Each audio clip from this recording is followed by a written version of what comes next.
Before there was Tammy, there was my first love, the Sigma 35mm lens.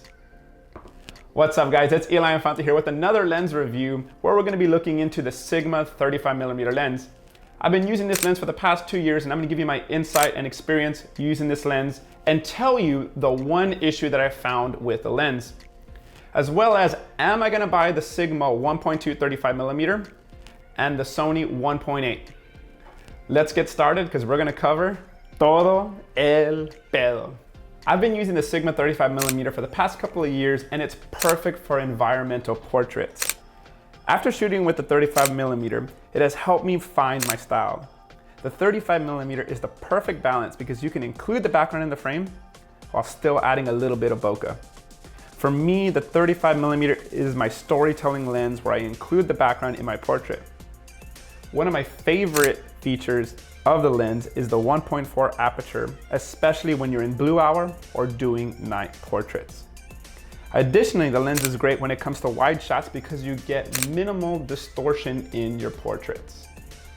The lens comes in at 23.5 ounces and I found no issues at all with the weight or the size as far as fitting in my backpack.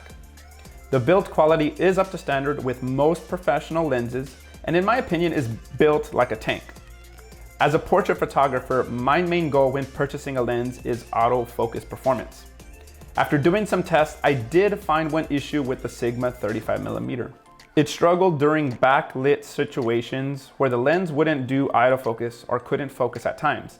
For me, this isn't a deal breaker because I rarely shoot in those conditions, but it is something to consider if that is your style.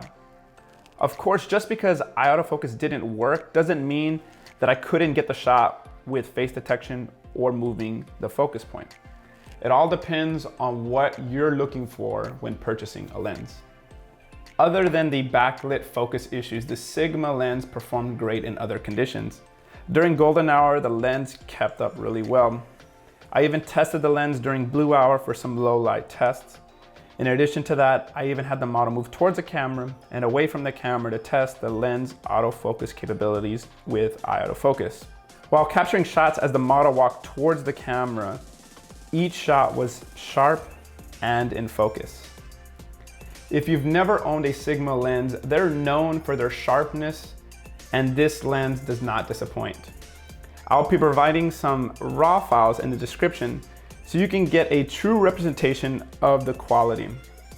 So you're probably wondering, what are my thoughts on the new Sigma 1.2 and the Sony 1.8 35mm lenses?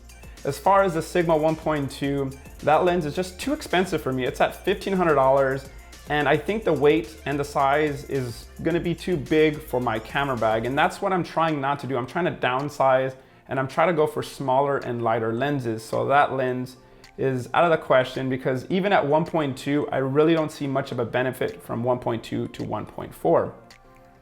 Now for the Sony 1.8, that one does catch my interest at $748 because it looks like a cute little lens. It looks like it'll fit in the camera bag really well. The weight's gonna be great. So that is a lens that I am looking into. But as of now, I won't be purchasing it because I still have the Sigma 1.4 and it does save me in critical low light situations, especially when I'm shooting in blue hour or in nighttime. So for now, I'm probably gonna look into renting or borrowing the Sony 1.8 and seeing is it something that I'm worth switching for, but I'm gonna keep my Sigma 35mm 1.4 for now. In the end, do I recommend the Sigma 35mm lens? It does get the Infante seal of approval, but it does have some puro pedo moments when you're in backlit situations. Other than that, the lens sharpness, the fact that I can get my environmental portraits, it's such a fantastic lens coming in at around, I think, $780. If you do have the Sigma 35mm, please tag me on Instagram. I would love to see what kind of photos you're getting with this lens. Now before you go, don't forget to follow me on Instagram because I post a lot of helpful content such as behind the scenes photos, posing tips, and do Photoshop and Lightroom edits as well. Thank you guys for watching and I'll see you guys on the next video. Peace out. Found no issues, and in my opinion, oh gosh, oh dear. All right.